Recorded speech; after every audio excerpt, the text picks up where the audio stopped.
pour que demain, il soit au même niveau que Geoffrey Kondegbia. Je pense que son professionnalisme, sa carrière fait que aujourd'hui, il apporte beaucoup à notre équipe nationale. Un des joueurs du championnat de France qui a été victime de ce coronavirus récemment est un joueur de Montpellier qui s'appelle Junior Sambia. C'est un joueur qui aussi peut intéresser votre sélection nationale? Bien sûr, nous avons beaucoup de binationaux que nous suivons et Junior fait partie de cela. Nous le souhaitons vraiment prompt rétablissement. Et nous avons déjà commencé des démarches pour qu'ils viennent porter le maillot de la République centrafricaine. Il est intéressé? Pardon? Il est intéressé? Pour l'instant, pas encore. Je pense qu'il est jeune et je pense qu'il a sa propre vision de sa carrière. Donc, nous espérons qu'un jour, il comprendra que porter les maillots d'une équipe nationale et surtout de son pays d'origine est une chose importante et que nous l'aurons dans la tanière des faux. Alors justement, parlons de ces éliminatoires de la prochaine Coupe d'Afrique des Nations, de la prochaine CAN qui, à l'heure actuelle, doit se dérouler en janvier prochain au Cameroun. Votre équipe a une victoire lors du premier match contre le Burundi. Ensuite, il y a cette défaite à Nouakchott contre la Mauritanie. Et là, c'était un moment compliqué, décisif pour vous parce que le premier match doit se jouer, c'est contre la sélection du Maroc. Oui, je pense que le Maroc est une grande nation du football africain que nous respectons. Et je pense quand même qu'en match officiel, on a joué le Maroc en 2012 en double confrontation.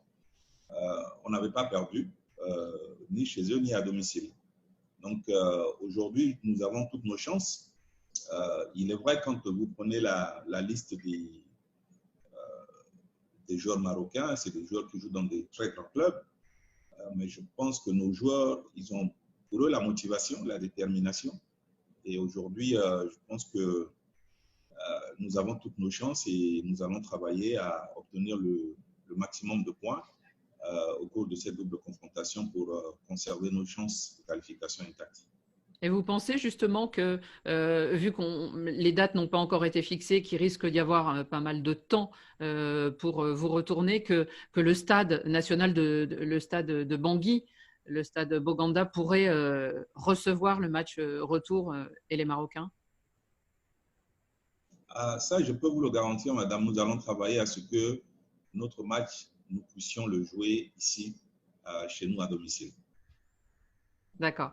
Le championnat actuellement est arrêté, lui aussi, à cause de cette pandémie, même si votre pays n'est pas en confinement? Oui, le championnat est arrêté depuis le 19 mars dernier. Donc, nous observons les consignes des autorités nationales. Donc, et nous avons d'ailleurs participé à un certain niveau aux sensibilisations contre cette pandémie. Et nous souhaitons la meilleure santé pour notre public, pour tous nos sportifs. Vous envisagez, je crois qu'il reste 2 journées, vous envisagez éventuellement de clore ce championnat à huis clos? Oui, nous ne savons pas quand est-ce que les mesures restrictives pourront être levées, mais le comité exécutif s'est donné jusqu'à la fin du mois de mai pour prendre une décision. Donc, à partir de ce moment, on avisera.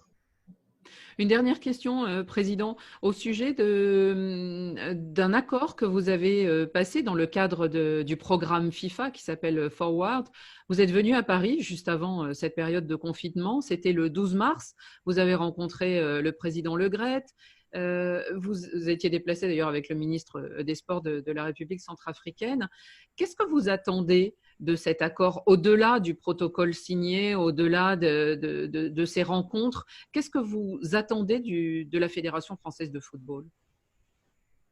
En tout cas, c'est pour nous aussi l'occasion de remercier bien chaleureusement la Fédération française de football et la FIFA pour cet accord, qui est pour nous je dirais, un peu l'acte de naissance du développement du football centrafricain. Parce que nous devons revenir aux fondamentaux.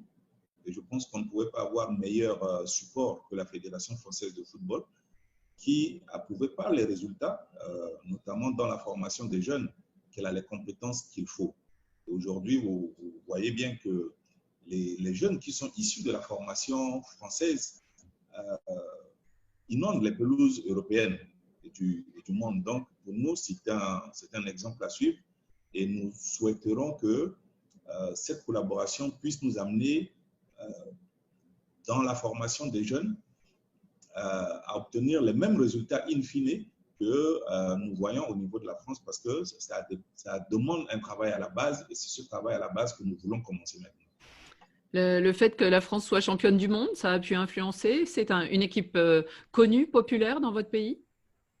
Oui, je pense que la France a énormément de supporters ici. Quand moi-même, déjà en premier, je suis un supporter des Bleus. Donc, je pense que pour nous, au-delà des 2 Coupes du Monde, les Coupes d'Europe, la Coupe de Confédération, nous devons travailler à suivre cet exemple pour que nous puissions travailler à la base, de telle sorte que nous puissions arriver au même résultat sur l'échiquier africain et pourquoi pas mondial, mais ça, il faut être patient et il faut travailler dur pour que dans 4 ans, dans 5 ans, que les générations de joueurs sur lesquels nous allons mettre l'accent maintenant soient mûres, et je pense que le football centrafricain pourra, par les résultats, montrer que le travail paye.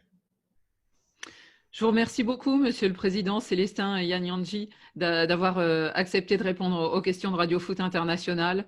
Et j'espère que les Fauves pourront bientôt jouer sur leur pelouse à domicile. Merci beaucoup, madame. Merci beaucoup de votre entretien et à très bientôt. À très bientôt.